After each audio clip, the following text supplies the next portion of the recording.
Linares. Él nació en la Ciudad de México, Tenochtitlan, en el Distrito Federal. Es biólogo también por la Facultad de Ciencias de la UNAM. Su tesis de biología fue estudios nosológicos en el Tianguis de Cuautitlán. Es maestro en estudios mesoamericanos por la Facultad de Filosofía y Letras de la UNAM. Su tesis, bueno, ya lo dije, es La serpiente de lo cultural o biológico, un estudio lingüístico y etnosológico del libro 11 del Códice Florentino de Fray Bernardino de Sahagún. Aparte, cabe destacar que es una titulación con mención honorífica. Es profesor del náhuatl clásico en la FES Cuautitlán y en la Facultad de Ciencias desde el 2006, aquí en la facultad, en la FES Cuautitlán desde el 93. Fue profesor de la Facultad de Ciencias de la asignatura de Micología. Ha impartido conferencias aquí en nuestra facultad, en la Facultad de Estudios Superiores de Cuautitlán, en Zaragoza, en la Escuela Nacional de Antropología e Historia, en la Escuela Nacional Preparatoria. Ha asesorado en lengua náhuatl la obra de teatro Ulama en 1991, Los Señores de la Noche en el 92 y la película La Otra Conquista del 92 al 95. También ha asesorado el video documental Estoy Sano para TV UNAM en el 94, Los Susurros de los Muertos, que fue una ópera que se presentó en la Sala Miguel Covarrubias en el Centro Cultural Universitario. Y la última que asesoró fue la obra de teatro El Juicio de Hidalgo, que está por estrenarse para conmemorar el bicentenario con el director Miguel Salido. Y bueno, le doy la palabra al profesor Víctor Linares. Iván Ashkan y Nequiskian y Novatlajos, y se llama Mochi Tlaca, Kishimaki, Intotlato, Totechmoneki, Inquictos, Incastilanco. Digo que me gustaría decirlo en náhuatl, pero como la mayoría de nosotros hablamos tristemente español, pues bueno, va en español. El título es El náhuatl y la biología en la obra de Fray Bernardino de Sahagún. La siguiente serie, por favor. Es una pequeña introducción del trabajo asociado a la forma de pensar de los antiguos mexicanos. El trabajo se divide en traducción, parte medular, taxonomía y se completa con etnosología. La siguiente, por favor. La segunda parte que mencioné en la generalidad es la aproximación taxonómica de las especies que se describen en este códice, y en esta tarea utilizamos las serpientes, que estrictamente desde el punto de vista biológico o herpetológico pues nosotros sabemos, pero hay otro tipo de organismos que no son estrictamente serpientes, pero que para los antiguos mexicanos, incluso para la gente actual, son como si fueran serpientes. No exactamente, y esto es debido a que tienen alguna afinidad, razón por la cual yo lo anoté como organismos afines, que vamos a ver en este momento, y que tiene característicamente en el término náhuatl la raíz coa de coatl, o bien podemos decir coatl, que hace referencia a la serpiente. Hacemos la descripción de estos organismos, la descripción geográfica y serpientes, fotos de serpientes actuales para poderlo comparar con respecto al códice. Y por otro lado también hacemos una propuesta, hago una comparación también con los trabajos que había hecho el maestro Rafael Martín del Campo en 1938 y después en 1983. Y la tercera parte pues es la cuestión etnosológica, y solamente cito o solamente consideré estos aspectos, son cosmovisión, alimento, medicina, caza de serpientes y formas rituales. Esto nada más es una ubicación taxonómica, porque también va dirigido, como hace rato mencionaba de alguna manera Rafael, que ahora tenemos la oportunidad de hacer estudios interdisciplinarios, y pues también está dirigido a los biólogos, nada más la ubicación taxonómica, la cantidad de familias, de géneros y de especies que existen en México. Estos son los monasterios donde estuvo Sahagún, y para la gente que no sepa, Sahagún fue un fraile franciscano, y él desarrolló una obra monumental que se conoce como Códice Florentino, y que está en náhuatl y en español, y que antiguamente, antes de esa versión, estuvo en latín, en náhuatl y en español. En esta última se conoce la forma completamente al español, y es la que se conoce como Historia General de las Cosas de Nueva España. Es la misma, pero no tiene traducción. Cabe mencionar también que en el caso de Sahagún hubo muchísimos párrafos que él no quiso traducir y no se sabe exactamente por qué él no quiso traducir esos párrafos. Tenemos algunas ideas, algunas hipótesis que también vamos a mencionar. Y fue importante la labor de Sahagún porque él estuvo en varios monasterios en México. Estuvo en Tlalmanalco, que es Distrito Federal, estuvo en Xochimilco, estuvo también en Tepeapulco y en San Francisco Tlatelolco, que ahora es Distrito Federal, pero que en la época antigua era otra población. Es como si dijéramos era otro pueblo. Esta forma en que él va trabajando su obra determina que él reciba cierta información de estos personajes que fueron prehispánicos, que fueron nahuatlantes, y le daban algunos datos a Sahagún y que él iba anotando. Y como estuvo en diferentes lugares, eso nos permitió hacer una relación de las serpientes que él cita en este trabajo, y con esto podemos tener una cierta idea de qué especies pueden ser en función de la descripción que él hace y también con el nombre. Hace rato comentaba Rafa el caso de Coyohuacán, el caso de Mazatlán, pues igual lo vamos a ver aquí en este trabajo. Ahí está Fray Bernardino de Sahagún. ¿Y por qué no se ve completo este resto? ¿Es lo que decía Rafa el técnico? Perdón, no vamos a repetir esto. Entonces ahí tenemos a Fray Bernardino de Sahagún. De hecho, si ustedes tienen la oportunidad de visitar la zona arqueológica de Tlatelolco, hay una parte que está a un lado de la iglesia donde podemos observar la estancia, el lugar donde él estuvo trabajando varios años. De hecho, se sabe que él también estuvo en la iglesia de San Francisco, la que está actualmente y que queda solamente una pequeña parte, una pequeña porción, la iglesia de San Francisco, que está en Madero, esquina con el eje central, atrás de la Torre Latinoamericana. Dicen los investigadores que ahí están los restos mortales bajo la Torre Latinoamericana de Fray Bernardino de Sahagún. ¿Puede ser? Por favor. Si la obra de Sahagún fue monumental, cabe muy meritoriamente mencionar quiénes le ayudaron a Sahagún. Esto es muy importante porque casi siempre nos olvidamos del resto de las personas y solamente aparecen, digamos, los principales. En el caso de Sahagún, todos ellos eran nahuatlantes, ya tenían nombres castellanos, pero su lengua evidentemente era el náhuatl. Y estuvo, por ejemplo, Antonio Valeriano de Azcapotzalco, Alonso Bejerano, así es el apellido, Pedro de San Buenaventura de Cuautitlán, Martín Jacobita, Andrés Leonardo, Diego de Grado y Bonifacio Maximiliano de Tlatilulco. Es otra forma común de escuchar el nombre que ahora escuchamos como Tlatelolco. Una forma vieja también es Tlatilulco. Mateo Severino de Xochimilco, y como tlacuilos o decir dibujantes estuvieron Diego Adriano y Agustín de la Fuente, también de Tlatelolco o Tlatilulco. Entonces es importante reconocer el trabajo que hicieron estas personas y que de otra manera no hubiera sido posible nada más con Sahagún. Por favor. Los objetivos son traducir en su totalidad la lengua náhuatl al español. Habíamos mencionado, o bueno, mencionó más bien Rafa, de los trabajos del maestro Martín del Campo, y él hace su trabajo a partir del libro el libro ya traducido totalmente al español. Y aquí lo importante de este trabajo es que se hizo la traducción total de todos los párrafos. Incluso hubo algunos párrafos que, como ya comenté, Sahagún no tradujo, pues también ya están traducidos después de más de 500 años. Determinamos también taxonómicamente las serpientes descritas por Sahagún. Hicimos la comparación taxonómica, las propuestas del maestro Martín del Campo, con las que hicimos nosotros, en función de las descripciones de Sahagún. Y por último, determinamos los usos de cosmovisión que se obtuvieron a partir del mismo documento, alimentación, caza de serpientes, médico y ritual, que tenía la serpiente en este códice. Así viene el texto náhuatl original, así viene.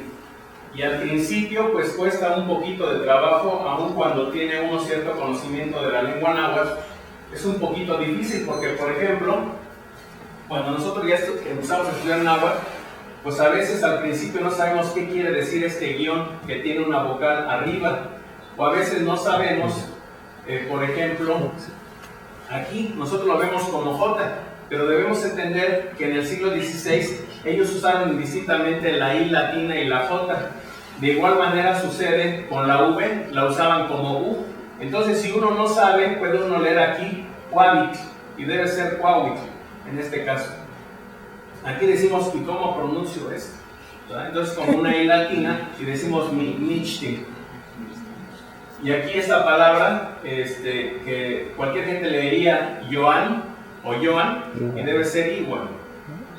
Debemos entender también que en el contexto náhuatl se pueden cambiar la O por la U, la I por la E, o por ejemplo aquí, entonces aquí dice Iwan in Shiwit, pero si no sabemos, podemos pensar que es in Shi, y aquí ¿cómo lo leemos? También es importante indicar, cuando no tenemos ningún conocimiento de la lengua náhuatl, que doble L es una L larga. Cualquier gente leería Tlayan. Como en alguna ocasión una señora le decía, su niño le preguntaba qué estación era de ese servicio urbano, y ella dijo, es Nezahualpilli. Y bueno, pues el niño cree que es Nezahualpilli, pero pues ni modo, no quieren venir. Y por otro lado tenemos este como tilde o guión encima. Entonces esto cuando va al final hace referencia, o aquí también hace referencia, aquí hace referencia que sigue una N, entonces leemos Nepapan, que quiere decir variado o diverso, y en este caso quiere decir que la C es doble, y en vez de leer OCE se lee OXE, va a decir otra. Y así como está el texto, así lo puse idéntico en la tesis, así lo puse en el trabajo, y respeté las grafías tal cual las puso Sahagún. Traté de hacerlo paralelo. Ya en la tesis aparece, por ejemplo, este texto, el primer renglón, y abajo inmediatamente en español, para poderlo más o menos analogar y poder saber a qué se refieren más o menos las palabras, aunque en ocasiones no coincide, no puede ser tan exacto. Es igual que las leyes de Mendel, no son exactas. La otra, por favor. De la traducción del Códice Florentino, a pesar de los años que tiene esta obra, solamente Eduardo Seller tradujo en 1927 la quinta parte al alemán, en 1927. Luego, estos señores Dibut y Anderson en el 63 lo tradujeron totalmente al inglés. Son los únicos que han hecho el trabajo completo. Y no se ha igualado esa obra, es muy buena, pues. Y en 2007 apenas hice yo la traducción de 91 párrafos, porque solamente comprende a lo referente a las serpientes. Y así como este trabajo se pueden hacer muchísimos del códice, pero muchísimos, porque está incompleto. A veces la gente cree que la historia o la traducción que se hizo al español de esta obra está completa. Está incompleta, pero nosotros no sabemos. Entonces parte de este trabajo, y que en su totalidad de los 90 párrafos hace 40 folios que van al español. Lo que ya les comentaba de la puntuación, y aquí un hecho un tanto relevante es que yo traduje 16 párrafos inéditos. Fíjense, después de 500 y tantos años, ahí estaban. Y Sahagún en el códice que está aquí, que son 3 tomos, más o menos del grueso y del tamaño del directorio telefónico de la Ciudad de México, son 3 así gruesos. Y Sahagún lo que dice es, ahí está a la letra. Y ahí está la letra, quiere decir, pues si quieren traducirlo, ahí háganse bolas, ¿no? Bueno, otra cosa. De este trabajo también es importante la elaboración de 2 cuadros comparativos indicando nombres náhuatl, significados en español. Sahagún no da todos, pero en la descripción de alguna manera pues nos ayuda, que ahorita lo vamos a presenciar. En inglés también, propuestas con nombres científicos y las propuestas del maestro Martín del Campo. Él solamente está considerando en 1938 20 organismos o 20 especies, digamos, y 21 en el 83. Y yo creo que el maestro no lo hizo totalmente, porque como les digo a ustedes, hay otros organismos que estrictamente no son serpientes. Entonces, como el trabajo era de serpientes, pues no lo consideró. Y en el contexto náhuatl, no es que fueran serpientes, pero estaban dentro de, por ciertas características. Entonces yo retomé todos, y la totalidad son 37 organismos. Y de estos 37, 3 de ellos no poseen la raíz coa, la de serpiente, la de coatl.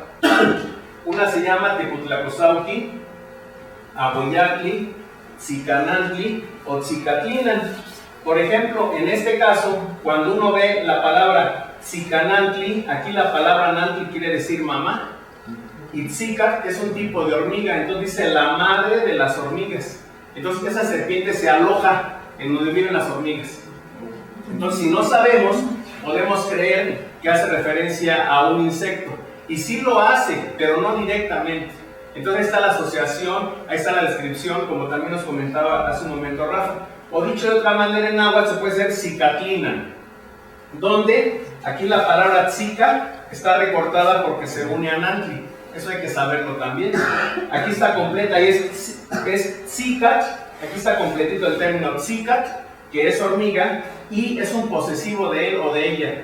Y nan de nantli, como aquí, nada más que aquí no está poseída y conserva la terminación.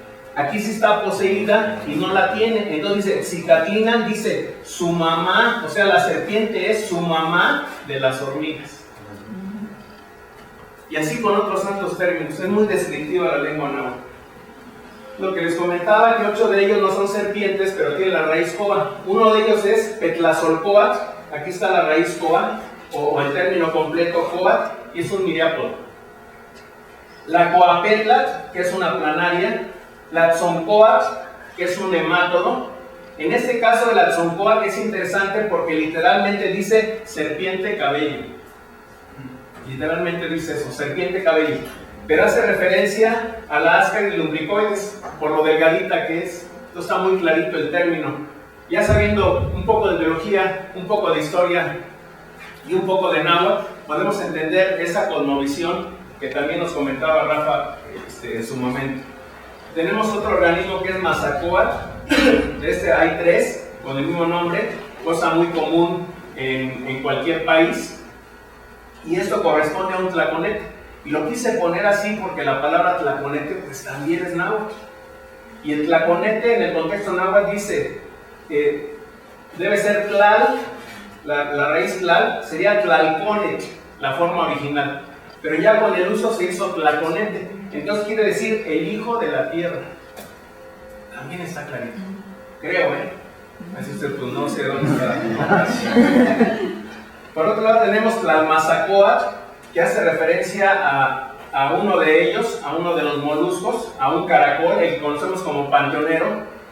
Y empezando con el náhuatl diríamos, pues aquí dice serpiente, venado, tierra. Eso es lo literal, pero serpiente, venado, tierra, pues no nos dice mucho. Pero si le damos sentido, si le damos el giro, conociendo el aspecto biológico, entonces sería el organismo que parece serpiente, o que tiene forma serpentina, que presenta unos pedúnculos, así digamos en biología, unos pedúnculos en la cabeza, como si fueran cuernos de venado, que en biología sabemos que no son cuernos, pero bueno, son cuernos como de venado, y que se arrastra en la tierra. De esa manera ya entendemos la descripción como ellos la perciben, y no literal como nosotros, porque podemos pensar que esto es un, dicen ustedes, un chorro, ¿no? En agua sería chorotlastoli, ¿no? La palabra chorro. Entonces digamos que es una serpiente, venado, tierra. Entonces decimos, no puede ser. ¿De acuerdo? Y luego tenemos otro organismo preciosísimo, lo vamos a ver en un momentito, que es Metlapilcoatl, y literalmente dice, el organismo que parece serpiente, y es la mano del metate, y tiene forma como la mano del metate. Y lo vamos a ver, y así está. ¿Sí saben qué es el metlapil? Sí. Ah, bueno, menos mal. La mano del metate. Esa es la mano del metate. Ajá. Luego tenemos otro organismo precioso que es Maquiscoatl. Literalmente dice, el que parece serpiente, pero se hace como pulsera. De la palabra maquisli o maquishli. Y ya sabiendo las variantes, como que es relativamente facilito, ¿no? Y por último, tenemos el coamichi. La construcción náhuatl básicamente es de derecha a izquierda. Entonces la palabra michi dice pez y coa es serpiente. Entonces dice, el pez que parece serpiente. Porque como en español se construye de izquierda a derecha, podemos traducir mal y decir serpiente, pez. Entonces ya sería serpiente, serpiente, serpiente, pez. Pero es al revés, de la derecha de ustedes hacia la izquierda. Entonces dice, el pez que parece serpiente, es decir, la anguila. ¿Sí? Otra, por favor. ¿Cuánto tiempo tengo? ¿Ya se acabó? Aquí está uno de los ejemplos. Aquí está, por ejemplo, lo que indica el maestro Martín del Campo. En 1938, él propone a Dimarcón Corais, Melanurus, y en 1983 ya no la considera. O sea que el mismo trabajo lo modificó en el año de 83. Y en este caso, yo sugiero a Nerodia Melanogaster, y cabe mencionar que evidentemente el trabajo herpetológico yo no lo hice solito. Me ayudó el maestro Ubaldo Guzmán, de aquí de la facultad. Él me ayudó muchísimo. Entonces hicimos un trabajo interdisciplinario y ya con las fotos, con la descripción que hace Sagún, él hace la descripción completita del organismo. Entonces llegamos a la conclusión de que bien pudiera ser un Nerodia melanogaster. Y en este caso pues ya no coincido con el maestro Martín del Campo, lo cual es bueno, ¿verdad? Lo cual es bueno porque dice, pues bueno, sí coincido, pues es el maestro Martín del Campo. No, pues se trata de difundir el conocimiento. Y esto fue considerando su hábitat acuícola, su alimentación ictiófaga. Son dos hojas, que en agua le decimos folio, en español se dice folio, en español antiguo. Y aquí, por ejemplo, es importante también indicar que aparecen estas formas que dice 11F, que dice folio 11, y el párrafo que corresponde en este caso dice 73 verso, o sea, la parte de adelante del libro. Y en este caso dice 74, que es la vuelta de la página. Lo que ahora es 1, 2, antes era una sola. Entonces es más largo, es más amplio. Y así viene todo el códice, así viene. Ahí está otra ilustración. Esta es la ilustración original del Códice Florentino. Esta es la propuesta que ya habíamos visto anteriormente. Por favor, este es de otro organismo que es la Chiahuic o Chiaucoatl. Y la propuesta en este caso sería Crotalus scutulatus. La Urcoatl. Aquí, por ejemplo, nos dice que es una serpiente con apariencia de hule. La palabra hule pues es de origen náhuatl. Y aquí está la propuesta de Marcón Corais. La Solcoatl, aquí nos dice que literalmente dice serpiente codorniz. Y esto parece ser, según nos ha indicado Sagún, que este organismo emite un silbido para atraer a las codornices. Y cuando ya están cerquita, se las comen. Entonces, por eso la relación. Yo de hecho le veo la forma que tiene la cabeza a las codornices. Y ustedes pudieran pensar que es muy loca mi suposición.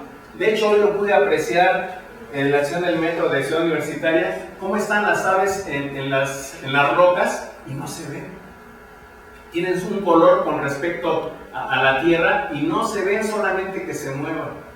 Entonces yo me imagino como animal. Bueno, no que yo sea animal, sino que yo me imagino como un animal, al ver a ese organismo, pues sencillamente se le pierde y se salva, ¿no? Selección natural. Otra, por favor. La Matiscoa, aquí están colocando precisamente la pulserita y aquí está el organismo. Decían ellos, los antiguos mexicanos, que este organismo tenía 2 cabezas. Y que si alguien se le encontraba, si podía hacerse una pulsera con ella misma, si se la podía poner en la mano, entonces eso indicaba, o eso quería decir, que este sería un gran guerrero. Pero si no se atrevía, se podía morir. Y las creencias pues funcionan en los pueblos. Bueno, capturar la víbora es una buena hazaña. Considerable, ¿no, José? Sí. Si tiene 2 cabezas. No. Son cuestiones que la gente maneja, ¿no? Pero hay una cuestión que yo creo que la mayoría, o bueno, muchos de ustedes conocerán, que dicen que hay una serpiente que cuando la mamá está lactando, llega la serpiente y come de la leche, ¿no? Pero bueno, no está muy claro, ¿eh? Así como que quién sabe. pero la gente lo asegura y dice sí. Entonces, bueno, se queda en que pues, sería cuestión de investigarlo en serio, ¿no? A ver si sí. Ahí está la famosísima Metlapilcoatl. Esta es la ilustración de Sahagún. Este es el organismo.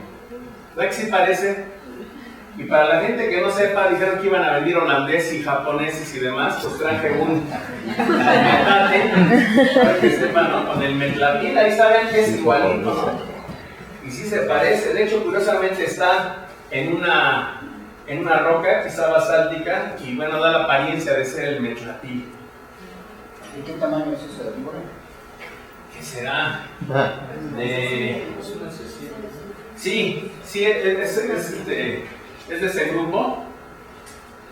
Pues, ¿qué será? Pues, no. Más grandecita, ¿no? Unos 15 centímetros. Eso es, más o menos. Sí. Y luego tenemos a la Cincoatl. Aquí también nos indica de qué se trata. Y dice, literalmente dice la serpiente maíz. Ajá. Y es la que conocemos actualmente. Seguramente ustedes conocen el término que le dicen Cincoatl. Y esa serpiente es inofensiva. Se hizo hace poco un fraccionamiento y la gente empezó a matar, porque la gente oye víbora, y pues como si hubiera suegra, ¿no? Igual de entonces oyó víbora y empezaron a matarla, ¿no? Pero no son inofensivas, al contrario, son benéficas, pues se comen los ratones, pero nada más de 4 patas, de 2 no. Y bueno, pues no importa, Ernesto. Es una serpiente que ellos hacen referencia como Quetzalcóatl. Tiene elementos interesantísimos. Por ejemplo, la palabra Coatl hace referencia a la tierra y la palabra Quetzali hace referencia a la vegetación. En la escuela nos dijeron que Quetzalcóatl es serpiente emplumada. No dice eso, no dice eso. O a veces la gente dice, me llamo Heréndira, ¿eso qué quiere decir? Le digo, pues quién sabe, ¿no? Pues no, usted sabe Nahuatl, me dicen. Pues ese es el purépecha, ¿no? Entonces aquí es para entender, por un lado, que tiene dos elementos importantes, que es la tierra y el aire. Entonces sería como la tierra cubierta de vegetación, puede ser una. Y esta serpiente y el nombre mismo tiene una connotación prehispánica impresionante, porque tiene que ver con 3 aspectos importantes, que sería el dios Quetzalcóatl, el que fue el sacerdote Quetzalcóatl, y fue el emblema real desde Teotihuacán hasta los mexicas. Varios 1000 y tantos años usando esto. Lo usaron varios pueblos, Huixtlahuaca, Tlilantonco, desde Teotihuacán. Y cuando digo Teotihuacán-Tolan, o Teotihuacán-Tula, quiere decir que Tula no es exactamente Tula lo que conocemos como tal, sino Tula es para indicar una gran ciudad. Y Teotihuacán fue la más grande de Mesoamérica, entre paréntesis. ¿De acuerdo?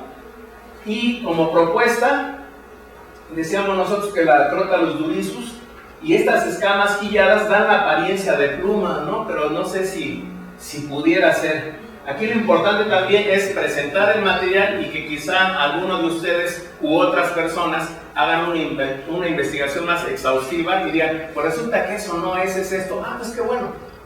De eso se trata. Y aquí está, por ejemplo, Quetzalcóatl en su balsa de serpiente, y esto viene en el códice Borgia. Se podría dar una ponencia solamente de Quetzalcóatl, es un paquete enorme, impresionante. Ahí está la Tetlazolcóatl, que literalmente dice serpiente de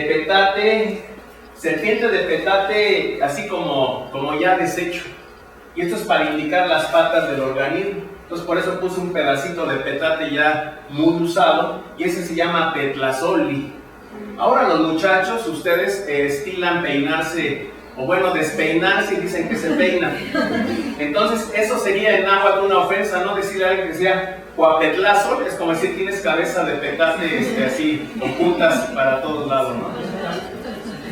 Y como una sugerencia o propuesta, habíamos mencionado a Scolopendra, no llegamos a especie, y esta es muy importante porque también tiene relación con algunas deidades, en este caso con Tlazolteotl, que aparece en el Códice Borbónico. Aquí está. Parece ser que esto tiene asociación con cuestiones sexuales. Ahí está la ilustración de Sahagún, Tlaxicanantli o Tzicatlina, y que al parecer pudiera ser la Lampropeltis.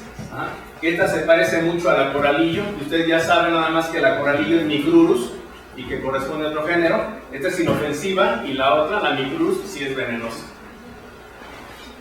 Y esto les comenté ya, en función de la norma de protección del gobierno mexicano, esta especie está amenazada. No es la única, nada más como ejemplo. Ahí está la Foncoa, que sería la Ascaris lumbricoides, que también se presenta en el perro, y que al decir del maestro Lamotte Argumedo, ¿lo conocen? Pues él dice que son dos especies diferentes. Yo al menos sí tuve la suerte de que él me diera clase, el maestro Lamotte. Y la maestra también, Leonila Vázquez. Bueno, tengo 80 años, ¿no? No, pero Ernesto, por favor. Aquí está otro párrafo. Ajá. Entonces, este es el que, fíjense, este organismo adecuadamente lo pusieron en el párrafo de peces, por eso es que lo quise plasmar aquí para que ustedes lo vieran, porque aunque tiene, o sea, para Sahagún, este organismo, él lo entendió que era un pez, pero sin embargo tiene la raíz de coa. Esa fue la razón por la cual los 8 organismos que estrictamente no son serpientes, sí los consideré yo por la cosmovisión antigua. Por lo biológico, pues podrán decir que está mal el trabajo, pero más bien por lo antiguo. Por ejemplo, no tiene propuesta el maestro Martín del Campo, ¿verdad? Porque es un pez, pero en la cosmovisión antigua, digamos que estaba considerado, y esta es la ilustración original del Códice Florentino, aunque en el mismo códice, él dice que no hay ilustración, y sí la tiene. Entonces por eso la quise poner, y sería el equivalente a Anguila rostrata, por ejemplo. El significado de los nombres náhuatl también es todo un rollo, porque a veces nosotros traducimos según lo que alguien hizo y nada más lo retomamos, pero como no conocemos el idioma, pues no sabemos qué tan bien esté. En este caso, la Chiahuitl o Chaucoa, en el párrafo 28 del Códice Florentino, dice, Bernardo de Sahagún, dice es muy grasosa, muy manchada. Entonces la composición es Chiau, a su vez de la palabra Chiahuitl, que quiere decir grasosa, manchada, tomado de diccionario, y coa de coa, serpiente. Entonces el significado sería, o es, serpiente manchada de aceite, pero en apariencia se ve brillosa, se ve lustrosa. Aquí Sahagún no da la traducción, no da el significado, pero por la descripción que hace y conociendo el contexto náhuatl, pues como que relativamente fácil lo podemos poner nosotros, anotar. Dice de la segunda Mazacoatl, porque aparecen 3, que están en el párrafo 44, no tenemos referencia, excepto el nombre náhuatl, y en varios lugares se le dice Mazacuata. ¿Sí conocen la palabra? ¿Sí la han oído? Y es nada menos que la boa. Ajá. La boa constrictor. Y Motolinía se refiere, son curiosas las descripciones que hacen ellos. Motolinía fue otro franciscano que también conoció muchísimo de la lengua náhuatl. De hecho hay una universidad que se llama así, y el término es Motolinía, eso es importante, es Motolinía. Y él dice, llámanse estas culebras de venado, esto es, o porque se parecen en la color al venado, así escribían ellos, o porque se pone en una senda y ella espera al venado. Y ella hácese algunas ramas y con la cola revuélvese al venado y tiénele. Así escribían en el siglo XVI. Un poquito difícil para nosotros.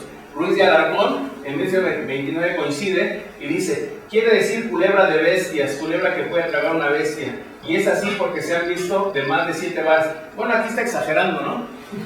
Porque fíjense, una vara mide 83.6 centímetros por 7. Eso es muy común de los textos viejos de la historia de la conquista de México. En el caso de Bernal Díaz, por ejemplo, dice que el ejército de ellos era de 300 y de los mexicanos era de 20,000 y les ganaban a los 20,000, ¿no? Entonces, pues, no tanto. Ahí está la Tlalmazacoatl, y ya dijimos, y tiene otro nombre interesante que no traduce Sahagún, que sería Tzompilacahuastli, y dice el que va dejando a manera de mucosidad. Y Tzompilía, o Tzompilahui como verbo, es la mucosidad, y Cahuastli, estoy pensando que es del verbo dejar, o sea, el que va dejando la mucosidad. Y así se ve cuando va avanzando el organismo, como si fuera barniz. Y en náhuatl es interesante porque Yacatzompilahui significa tener catarro o flujo nasal. Entonces hay una relación interesante. De hecho, ahí se puede decir influenza. Sí, de verdad, sí. Nada más que aquí le agregamos güey y acatzonpilahui, o sea, la gran gripa. Otra, por favor. Listado de los 37 organismos, solamente uno no encontramos de qué se trataba, un organismo que se llama Xicalcóatl. Aquí están, aquí está. Porque decía que tenía una jícara en el lomo la serpiente y que cuando estaba en el agua afloraba la jícara y que era tan preciosa la jícara que hacía que la gente la codiciara la jícara y al quererla atrapar se sumergía y hacía que la gente se ahogara. ¿Quién sabe? La relación hombre-serpiente, aquí lo estamos indicando, de los 8 organismos que no son estrictamente serpientes, pero debido a que tiene la raíz coa, pues se están considerando en el trabajo. Ya habíamos comentado todos estos. El miriaco es lo que le llamamos 100 pies, y que en agua tiene otro nombre que se llama sensonmayi, y es como decir el que tiene innumerables manos. En el contexto en agua, mano y pie es lo mismo, espalda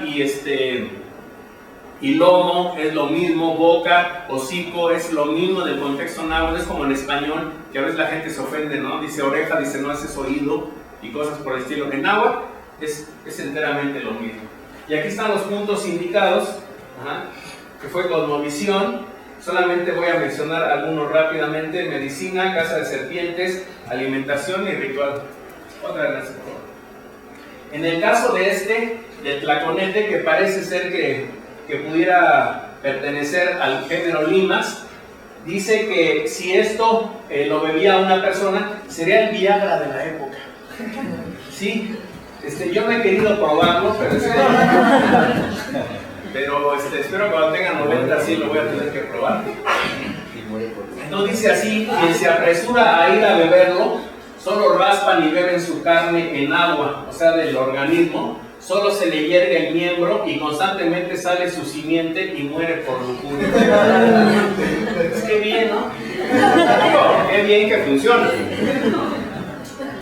Y aquí estamos suponiendo que quizá, porque hace una asociación morfológica, que quizá por la forma que tiene el organismo, es decir, forma de falo, y además la excreción que produce, pues le daban esa asociación, ¿verdad? Puede ser. Y quizá el aspecto más importante de esto, de cosmovisión, es de una serpiente que se llama Citlalcóatl. Iguanashkan oniquilamit, inepacá, xolo, iguanikium yupito melagua, quema melagua. Y digo, y ahorita me viene a la mente del compañero Xolo que su hermano así se llama, Citlalcóatl. Ahorita que lo vi me acordé. Entonces, este organismo llamado Citlalcóatl dice, este es uno de los textos inéditos. Y dice: a quien muerde, dice que irá a morir al amanecer, cuando viene a salir el lucero del alba. Dicen que lo flecha. Algo así decía también Rafa, ¿no? Que si era el dios el que incidía sobre el mortal, que lo mordió la Citlalcóatl, así es ella. Los chichimecas lo rodean con flechas al mordido y esperan que cuando viene a salir el lucero del alba, que además es Quetzalcóatl, que es Tlahuizcalpantecutli, que el lugar que está creado le pusieron Tlahuizcalpan, que es el lugar donde nace la luz. Pues no es eso, pero más o menos. Dice: pues allá morirá o adelgazará. Pero si él sigue un poco la estrella, se refiere a Venus, si ya va lejos no morirá, sanará el mordido. Aún mejor, si ya había amanecido, si sobre él clareó, pues sanará el enfermo. Entonces decían que si esto ocurría, sanaba, y si no, se moría. Pero hay relación, porque es las estrellas de la serpiente con la estrella que es Venus, y también hacen esa asociación interesante. La pregunta sería: ¿por qué Sahagún no quiso traducir estos textos? Yo imagino, considero en la época siglo XVI, que eran por cuestiones que ellos consideraban del demonio. Entonces, ¿cómo iba a apoyar Sahagún este tipo de cosas? O cuestiones de sexo tampoco las ponía Sahagún. Que por cierto dicen las fuentes que era un galanazo, Sí, que respondían porque las chavas, no, las de ciencias iban sobre. Otra, por favor. Ahí está. En el caso de medicina dicen que la grasa y la piel de esta serpiente que pudiera ser Crotalus polystinctus es la Tecutlacosautli, y son utilizadas la grasa de este organismo, remedio para la gota, y también la piel se usa para combatir la fiebre. y nada más se mueve. Y yo recuerdo que en el trabajo que hicimos ahí en Cuautitlán de nosología, todavía venden piel de serpiente seca, carne fresca y mil cosas más, con algunos usos idénticos y otros un poquito cambiados, pero todavía se tiene esto, ¿no? Ya, la que sigue, por favor. Esta también es interesante, a manera de ritual, y según Garibay, en un libro preciosísimo que se llama Vida Económica de Tenochtitlan, dice que los mercaderes y los pochtecas escogían un día especial para salir a comerciar a lugares lejanísimos y escogían justamente el día 1 serpiente. Esta sería la forma antigua para escribir 1 serpiente. Aquí está el numeral 1 y aquí serpiente, entonces aquí leemos Secoat o Secoat. ¿Y por qué lo asociaban? Porque 1 es inicio y Coat también es serpiente. Entonces, para iniciar su trabajo, para ir a comercial, buscaban ese día 1 serpiente. Otra, por favor. Ay, ya se acabó, pensé que no había. Este es de mi examen en la Facultad de Filosofía y Letras y la quise poner porque fue el 27 de agosto de 2007. Hoy exactamente cumplí 3 años de esto. Curiosamente. Y aquí está el maestro Alfredo López para que lo conozcan. Es un buenazo. Y está la maestra Mercedes Montes de Oca. No sé quién sea. Gracias.